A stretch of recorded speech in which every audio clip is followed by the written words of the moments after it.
So when it comes to Kaho'olawe, it wasn't something that I had planned. I was invited to come, and I didn't know quite why, what the issues were, but I wanted to help try to figure out how we can control the United States military. So I went, and we got there, and the first thing that got to me was that that place looked just like Molokai.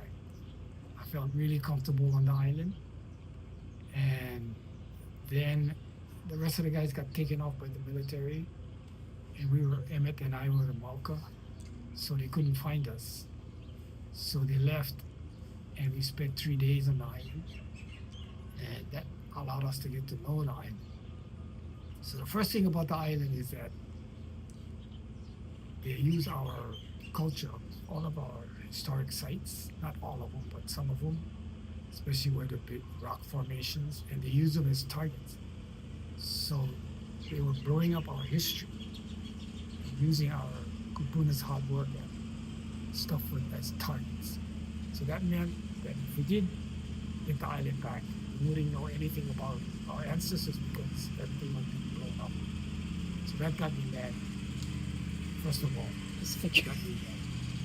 Then we stayed for a couple of days, and we didn't have any food. Um, till we went down to the place where they had mess hall. We found some food, and then we said, "Okay, we saw the island. Let's now go back." So I was angry at the military at that point for destroying our culture and our history.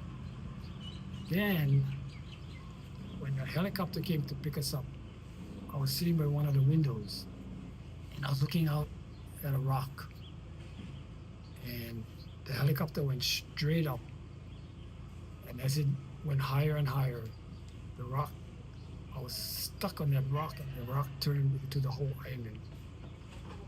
And then when he lifted to go to the left, I felt this tingling in my toes.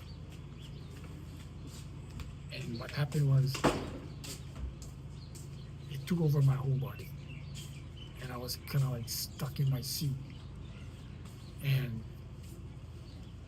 I looked at that island and I could feel the island talking to me, saying, "I am going to die." And that really made, I don't know what happened. And I kept hearing, "I am going to die, I'm going to die." So I stayed in that state all the way we got to Maui.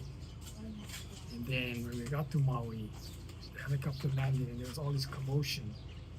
And there was putting handcuffs on us, and the police was there. And all I kept hearing was, "I'm going to die." So I finally got to my senses, but it was much later.